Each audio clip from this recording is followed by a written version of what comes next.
এখন যদি তোমাদের কারো 7টা বা 6টা করে এমসিকিউ হয়।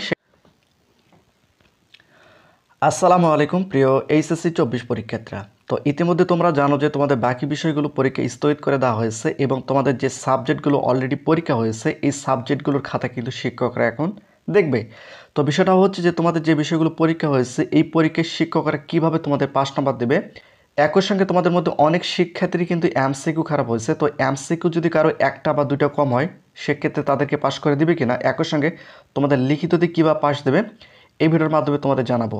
তো বিষয়টা হচ্ছে যে তোমাদের যে বিষয়গুলো পরীক্ষা হয়েছে এই পরীক্ষার খাতাগুলো শিক্ষকরা দেখবে এবং কিভাবে তোমাদের 5 নম্বরটা দিবে এবং তোমাদের কত নম্বর পেতে হলে এমসিকিউতে পাস হবে এবং লিখিততে পাস করার জন্য কত নম্বর পেতে হবে সেটা কিন্তু তোমরা এই ভিডিওর মাধ্যমে পরিষ্কারভাবে জানতে পারবে।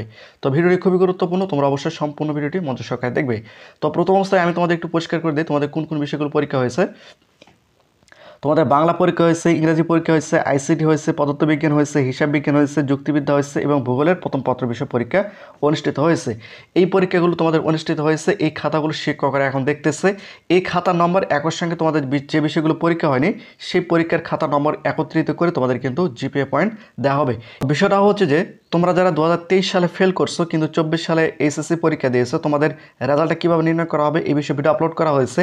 একই সঙ্গে তোমরা যারা এসএসসিতে বিজ্ঞান বিভাগে ছিলে কিন্তু এইচএসসিতে তোমরা আর্টস অথবা কমার্স নিয়ে পড়তেছো, তোমাদের কীভাবে সাবজেক্ট ম্যাপিং করা হবে বা তোমাদের রেজাল্টটা কীভাবে তৈরি করা হবে এই বিষয়ে কিন্তু আমরা ভিডিও আপলোড করে দিয়েছি, চাইলে তোমরা ভিডিওগুলো দেখে নিতে পারো। তো এখানে আমি তোমাদের এখন পরিষ্কার করে দেবো যে তোমাদের যে সাবজেক্টগুলো পরীক্ষা হয়েছে এই সাবজেক্টগুলোর নম্বর কীভাবে দিবে বা তোমাদের 5 নম্বরটা কীভাবে দেবে সেটা তোমাদের একটু পরিষ্কার করে দেয়। তো তোমাদের বাংলা প্রথম পত্রের ক্ষেত্রে বলি, তোমাদের বাংলা প্রথম পত্রে কিন্তু তোমাদের এমসিকিউ রয়েছে শুধু, তাহলে 30টি এমসিকিউ তোমাদের পরীক্ষা হয়েছে। 30টার মধ্যে যদি তোমাদের 10টা এমসিকিউ সঠিক হয় তাহলে বাংলা প্রথম পত্রে এমসিকিউ তোমরা পাস করতে পারবে। আর লিখিতর ক্ষেত্রে দেখো 70-এর মধ্যে তোমাদের সর্বনিম্ন 23 নম্বর তুলতে হবে, তাহলে কিন্তু বাংলা প্রথম পত্রে তোমরা পাস করতে পারবে। যেহেতু বাংলা প্রথম পত্র এবং বাংলা দ্বিতীয় পত্র মিলে পাস, সেক্ষেত্রে কী হবে দেখো, বাংলা দ্বিতীয় পত্র যেহেতু এমসিকিউ নেই সেক্ষেত্রে 100-এর মধ্যে এখানে তোমাদের 33 পেতে হবে। এখন বিষয়টা হচ্ছে দেখো, এই বাংলা প্রথম পত্রের 70-এর মধ্যে যে তোমরা 23 নম্বর পেতে হবে এবং বাংলা দ্বিতীয় পত্রের 100-এর মধ্যে 33 নম্বর পেতে হবে। বাংলা দ্বিতীয় পত্রের 33 এবং বাংলা প্রথম পত্রের 23 মিলে হচ্ছে তোমাদের 56। দেখো এখানে আমি লিখতেছি 56। এখন বিষয়টা হচ্ছে যে বাংলা দ্বিতীয় পত্রের লিখিত এবং বাংলা প্রথম পত্রের লিখিত মিলে টোটাল অর্থাৎ মোট যদি তোমাদের 56 নম্বর ওঠে তাহলে তোমরা পাস।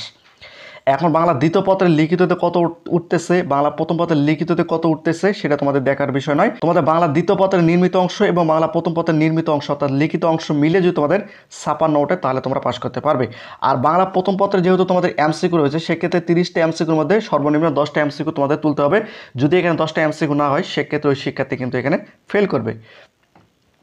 তোমরা কিন্তু হিসাবটা একবারে পরিষ্কার হয়ে গিয়েছো।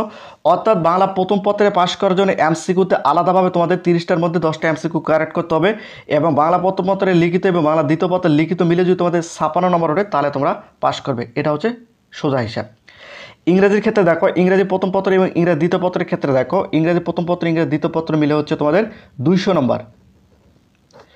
200 নম্বরের মধ্যে তোমাদের কত পেতে হবে, 66 পেতে হবে, সোজা হিসাব। এখন 200 নম্বরের মধ্যে যদি তুমি 66 নম্বর তুলতে পারো তাহলে তুমি 100% পাস করতেছো, কারণ ইংরেজি প্রথম পত্রের লিখিত ইংরেজি দ্বিতীয় পত্রের লিখিত মিলে হচ্ছে 200 নম্বরের পরীক্ষা হচ্ছে। এই 200 নম্বরের মধ্যে যদি তুমি 66 নম্বর পাও টোটাল, অর্থাৎ দুই পত্র মিলে যদি 66 নম্বর পাও তাহলে তুমি ইংরেজিতে পাস করতে পারতেছো। এখন বিষয়টা হচ্ছে যে ইংরেজি প্রথম পত্রে তোমাদের কত নম্বর আসে সেটা দেখার বিষয় নয়, ইংরেজি দ্বিতীয় পত্রে কত নম্বর আছে সেটা তোমাদের দেখার বিষয় নয়। ইংরেজি প্রথম পত্র এবং ইংরেজি দ্বিতীয় পত্র মিলে 200 নম্বর পরীক্ষা হয়েছে, 200 নম্বরের মধ্যে যদি তুমি 66 নম্বর ওঠে তাহলে তুমি ইংরেজিতে পাস করতে পারবে, সোজা হিসাব। আর আইসিটির ক্ষেত্রে দেখো, আইসিটি যেহেতু তোমাদের 25টা এমসিকিউ পরীক্ষা হয়েছে, 25টার মধ্যে সর্বনিম্ন 8টা এমসিকিউ সঠিক করতে হবে এবং লিখিত হচ্ছে 50, এই 50-এর মধ্যে তোমাদের 16 নম্বর পেতে হবে, তাহলে কিন্তু আইসিটিতে তোমরা পাস করতে পারবে।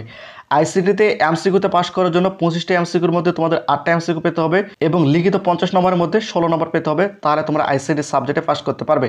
আর আইসিটি ব্যবহার পরীক্ষায় অংশগ্রহণ করলে পাস, সেটা নিয়ে তোমাদের চিন্তা করতে হবে না। তো তোমরা অবশ্যই পরিষ্কার হয়ে গিয়েছো। এখন যদি তোমাদের কারো 7টা বা 6টা করে এমসিকিউ হয় সেক্ষেত্রে এটা সম্পূর্ণ শিক্ষা বোর্ডের উপর নির্ভর করবে। শিক্ষা বোর্ড চাইলে তোমাকে পাস করে দিতে পারে অথবা তোমাকে ফেল করে দিতে পারে। আইসিটিতে 25টা এমসিকিউর মধ্যে 8টা আর 50-এর মধ্যে 16 নম্বর পেলে তোমরা আইসিটি সাবজেক্টে পাস করতে পারবে। পদার্থবিজ্ঞানের ক্ষেত্রে দেখো, যেহেতু পদার্থবিজ্ঞান প্রথম পত্র দ্বিতীয় পত্র রয়েছে সেক্ষেত্রে পদার্থবিজ্ঞান প্রথম পত্রের এমসিকিউ এবং দ্বিতীয় পত্রের এমসিকিউ মিলে হচ্ছে 50টা এমসিকিউ। এই 50টা এমসিকিউর মধ্যে তোমাদের সর্বনিম্ন 16টা এমসিকিউ পেতে হবে।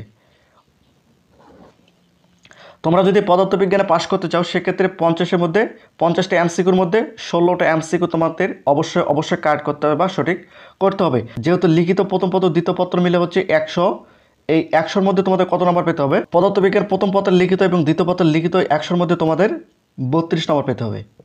তাহলে কিন্তু তোমরা পদার্থবিজ্ঞানে পাশ করতে পারবে।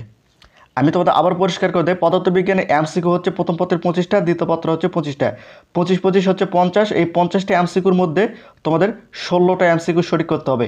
আর প্রথম পত্রের লিখিত 50 মার্ক এবং দ্বিতীয় পত্রের লিখিত 50 মার্ক হচ্ছে 100 মার্ক। এই 100 মার্কের মধ্যে তোমাদের 32 মার্ক তুলতে হবে প্রথম পত্র দ্বিতীয় পত্র মিলে। এখন প্রথম পত্রে কত নম্বর উঠতেছে, দ্বিতীয় পত্রের লিখিততে কত নম্বর উঠতেছে সেটা দেখার বিষয় নয়।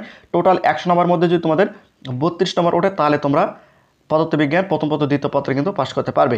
অর্থাৎ তোমাদের এইচএসসি পরীক্ষার্থীদের প্রত্যেকটা সাবজেক্টের প্রথম পত্র এবং দ্বিতীয় পত্র নম্বর যোগ করার পর তোমাদের জিপিএটা বা তোমাদের পয়েন্টটা কিন্তু যোগ করা হয়। সেক্ষেত্রে পদার্থবিজ্ঞানে কীভাবে পাশ করতে সেটা কিন্তু তোমরা অবশ্যই পরিষ্কার হয়ে গিয়েছো। পদার্থবিজ্ঞান প্রথম পত্রের লিখিত দ্বিতীয় পত্রের লিখিত মিলে যদি তোমাদের 32 নম্বর ওঠে সেক্ষেত্রে তোমরা পাস।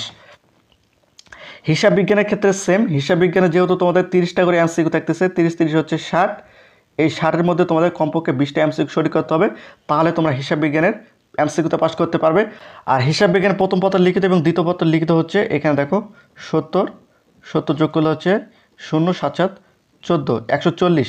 এই হিসাব বিজ্ঞান প্রথম পত্রের লিখিত এবং দ্বিতীয় পত্রের লিখিত হচ্ছে 140 নম্বর। 140, এই 140 নম্বরের মধ্যে তোমাদের কত পেতে হবে?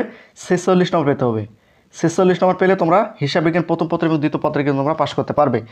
আর এমসিকিউতে 60টা এমসিকিউ হচ্ছে তোমাদের প্রথম পত্র দ্বিতীয় পত্র মিলে হচ্ছে 60টা এমসিকিউ। 60টা এমসিকিউর মধ্যে তোমাদের কমপক্ষে 20টা এমসিকিউ সঠিক করতে হবে। প্রথম পত্রের লিখিত এবং দ্বিতীয় পত্রের লিখিত মিলে হচ্ছে তোমাদের 140 নম্বর। 140-এর মধ্যে তোমরা যদি 46 নম্বর পাও সেক্ষেত্রে তোমরা লিখিততে পাস করতে পারবে। হিসাব বিজ্ঞানের ক্ষেত্রে যুক্তিবিদ্যার ক্ষেত্রে কিন্তু সেম একই। তোমাদের 60টা এমসিকিউ পরীক্ষা হয়েছে প্রথম পত্র দ্বিতীয় পত্র মিলে, 60টার মধ্যে কমপক্ষে তোমাদের 20টা এমসিকিউ পেতে হবে। আর 140-এর মধ্যে তোমাদের এখানে পেতে হবে 46, তাহলে কিন্তু তোমরা খুব সহজে পাস করতে পারবে। তো এটা হচ্ছে টোটাল হিসাব তোমাদের যে বিষয়গুলো পরীক্ষা হয়েছে এই পরীক্ষার 5 নম্বর। আর ভূগোল যেহেতু তোমাদের একটা পত্র বিষয় পরীক্ষা অনুষ্ঠিত হয়েছে সেক্ষেত্রে এটা বলা যাচ্ছে না। ভূগোল তোমাদের প্রথম পত্রের উপর ডিপেন্ড করে দ্বিতীয় পত্র পাস করে দিতে পারে, অথবা এসএসসি থেকে সাবজেক্ট ম্যাপিং করে তোমাদের পাস করে দিতে পারে। এই বিষয়ে সঠিক তথ্য বলা যাচ্ছে না। তো তোমাদের 24 সালে এইচএসসি পরীক্ষা যে বিষয়গুলো পরীক্ষা হয়েছে এই বিষয়গুলো 5 নম্বর কীভাবে দিবে সেটা তোমরা অবশ্যই পরিষ্কার হয়ে গেছো। তোমাদের প্রথম পত্র যেগুলো রয়েছে প্রথম পত্রের এমসিকিউ দ্বিতীয় পত্রের এমসিকিউ মিলে পাস, এবং প্রথম পত্রের লিখিত দ্বিতীয় পত্রের লিখিত মিলে পাস। শুধুমাত্র আইসিটি সাবজেক্ট তোমাদের আলাদাভাবে পাস করতে হবে। 25টা এমসিকিউর মধ্যে 8টা এবং 50-এর মধ্যে 16 নম্বর পেতে হবে, তাহলে কিন্তু তোমরা আইসিটি সাবজেক্টে পাস করতে পারবে। তো এটা হচ্ছে তোমাদের পাসের নম্বরটা। তো তোমাদের মধ্যে যদি কোনো শিক্ষার্থী বুঝতে সমস্যা হয়ে থাকে অবশ্যই তোমরা নিচে কমেন্ট করে জানাতে পারো।